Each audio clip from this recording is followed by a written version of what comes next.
What's going on, guys, and welcome back to the channel. I've managed to get back out to the racetrack tonight. We're in the Berlinetta finally. So I was hoping to have this video put together weeks ago, but I had some crazy health stuff kind of come up out of the blue. I actually ended up in the hospital for a few days, but we're all back together, probably 85% or better now, so thankfully. But yeah, so we're out here trying to do the thing, as they say. So this outing is going to serve as a baseline for the car. If you don't remember, it's a 305. It's got an LT1 roller cam from a Gen 2 LT1. It's got a 1406 Edelbrock 600 CFM carburetor with a performer intake. It does have a 12-inch 2200 or so stall torque converter and a 700 R4. We welded the differential, but it's only got 323 gears. I really haven't done much else to it. I did put a set of spark plugs in it. I put a Holley fuel pump on it because we're having problems with the pump that was on it. Arguably, like, I can only get the thing down to 7 psi of fuel pressure, so I think I've got an issue with, it's got a return style regulator on it, and I have a feeling I've either got a restriction in the return line, or maybe the regulator is not great. So, but I don't know how well it's going to go. It's got a little bit of a funny stumble in it right now, so I'm hoping that it'll clear up in the burnout in the first pass. We can go from there. So predictions on this will be maybe like a, so the very best the car ran was a 1467 at 93, actually 14 years ago exactly to the day. So it was November 4th, 2006 when we ran this car. I'm sorry. So 2006, that'd be 16 years ago, not 14. Golly, I guess I've been living in 2020. Anyways, so we've got, so yeah, it ran 1467, 93 mile an hour. I'd like to at least match that, although I'll be honest, I'm not sure if it's got it in it or not. So at any rate, we're gonna get going here in a little bit. We're all teched in and try and get a few passes and have some fun. All right, we'll see how embarrassing this is. I haven't even done a burnout in this thing yet since I put the tires and welded the diff.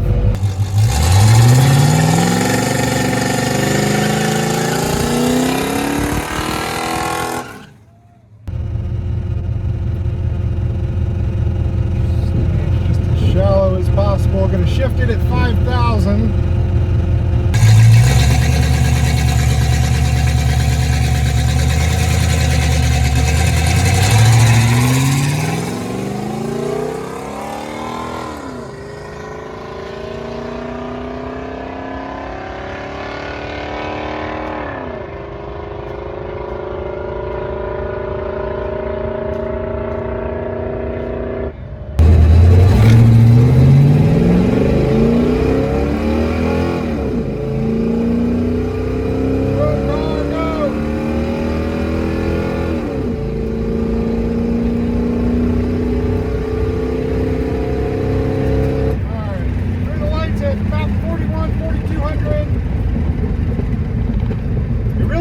That terrible. The BMW only had maybe 2 bus lengths on me, so that's not awful.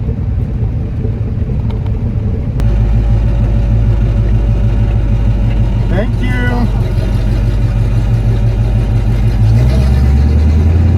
That is pretty slow. Ran a 1553 at 89. Went a 1005 to the 8th at 71.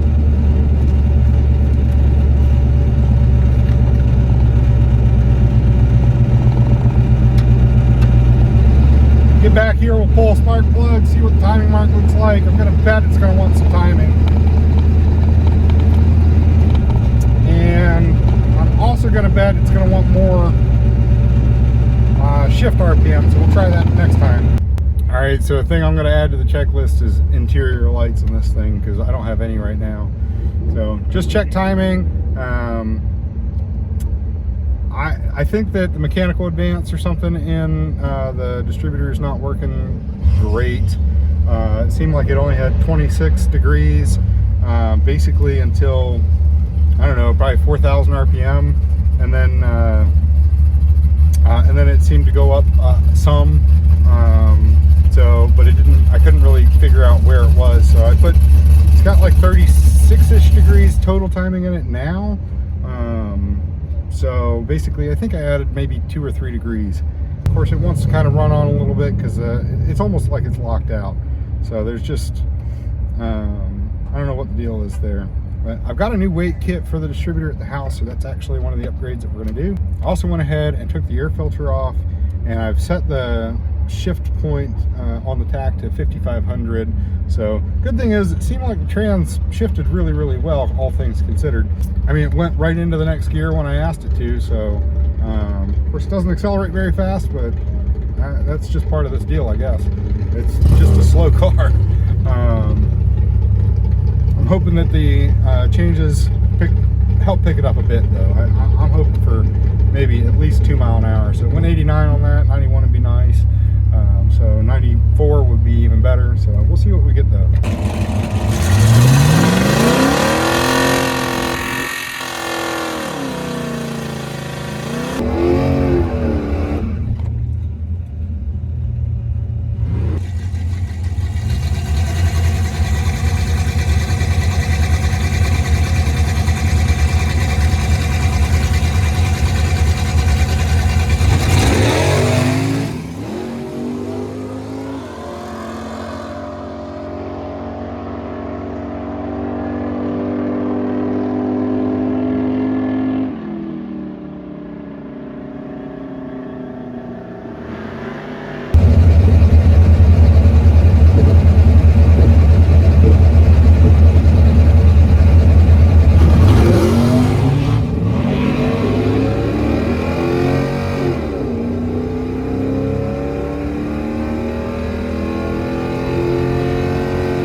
So maybe a little more mile an hour. Trying to cut a light in this thing is pretty terrible. Thank you. But it picked up 3/10. Went 1526 and 91.3 with a 988 to this 8th mile. So I would say we're headed in the right direction. And actually we're at 067 light, so that's not bad. We're gonna go right back up. I mean, because why not? All right, well, I don't know that this light situation is ideal, but at least you can see me now, whereas before you couldn't. So that pass was not terrible. It went 1526. I noticed when I came back around that it had a little more heat in the motor than I really wanted to see. Actually, it was up to about 210. So I've let a bunch of air out of the system, and I put a little bit of water in it. It wasn't that low, but I do think it had a bunch of air in it. So went ahead and added 2 more degrees of timing. The RPM I was shifting at seemed pretty decent. It didn't seem like it was laying over, but I'm not sure I can go much further. So I mean, I was completing shifts at almost 6,000. So, and to be quite honest, I just don't think that there's going to be any benefit to going any more. This intake manifold runs out at 5,500, or supposedly. So on the smaller cubic inch range engines, you can get away with a little more. But I also was fighting kind of a stumbling issue, like at part throttle. I added some turns on the idle mixture screws to see if I couldn't get that to come around. So it richened it up. I pulled them out like 1 1/4 turns or so. It seems snappier, just free revving, but I won't really know until we get moving again. So trying to make at least 1 more hit. I'd love to make a few more, mainly just for the seat time. So I did go 067 light on that pass. So I kind of found the tree, I think. So kind of have to go in between the 2nd and 3rd light on this car. So anyways, so back to racing. So we're in line. We're about to make our 3rd pass. I'll tell you what, guys, it has been oil down Friday nights have really been tough. You know, we sat in the staging lanes for basically 4 hours and we got 3 passes. So we'll see if the last couple of changes did anything. I was really hoping to get a 4th pass in just to confirm stuff. This will be it.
Definitely worse.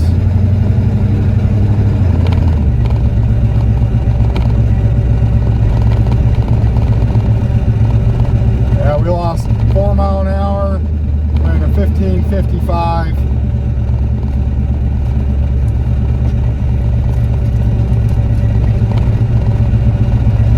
Picked up in the 60 foot, 226. But it's acting,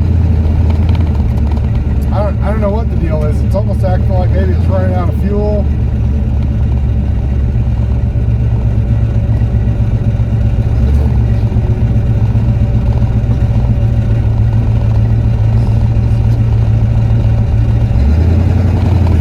Yeah, it picked up in the 60 foot and the 330, and yeah, I don't know, guys. So 15:26 at 91 was the best for tonight. So I think we've got a good baseline.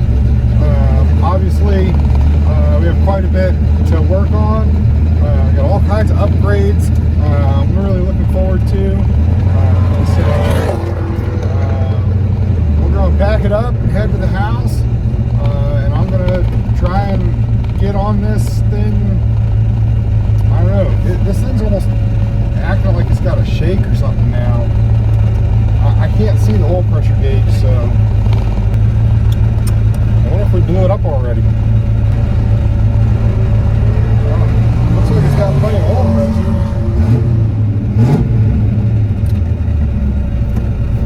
But it's got a shudder to it.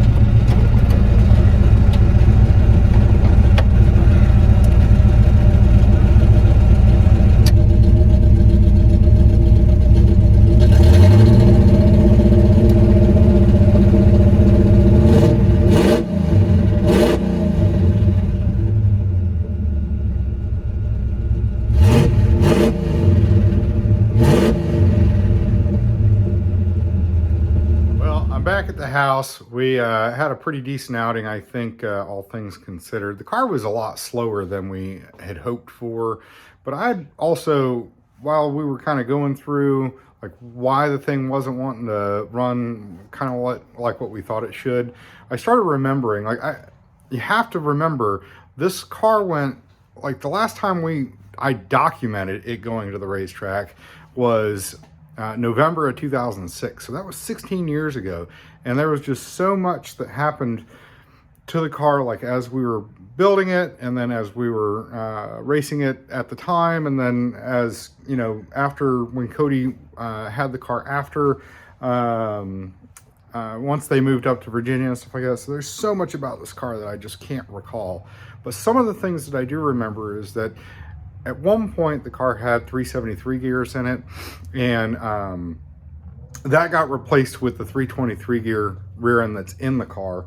And I don't remember if that happened before or after the last time that we went racing. I also remember that at some point the car had a fiberglass cowl hood on it. And again, I don't remember if that happened before or after this outing either. So, and it also had a Holly on it at one point. And again, don't remember if that was when that was. So, so that 1467 number that I was holding myself to, I really don't know that that was going to be obtainable with what the car's got in it right now. And I was disappointed. But now that I'm remembering more about the car and everything else, like, I just can't hold myself to that standard. So anyways, the good thing is, at this point, is that we've got all kinds of parts on the shelf to put on the car. We're going to figure out whatever that shutter was. I couldn't see anything. Like, I'd looked at the ignition stuff. It seemed fine. The car wheel hopped real bad out of the burnout box on that last pass, and it acted a little silly at the line, but I think that it was going to pick up, because it picked up like 7 numbers to the 60 or 8 numbers to the 60 over the 1526 pass. And looking at the incrementals, it should have been maybe a 15.0 or maybe even a 14.9, but it laid right on over at about 5,000 RPM on that last pass, and no good reason as to why. So, but anyways, thanks for coming along and watching this episode. This has been a really fun series so far for me. It's also been really affordable. And in a future episode, I'm going to go through some of the costs on some of this stuff. So remember, I'm using mostly used or, used parts, or maybe new old stock parts, stuff that you can find on Marketplace, Craigslist, eBay, stuff like that. So we're not spending a lot of money on this thing at all. So anyways, stay tuned for the next episode. We're going to dive into trying to maybe figure out why it was making so much the weird shutter and stuff like that. But the big thing is that we're going to get into some of these modifications. So gears, converter, new intake, better carburetor, and maybe some lightweight goodies. So anyways, we'll see you next time, guys. Thanks again.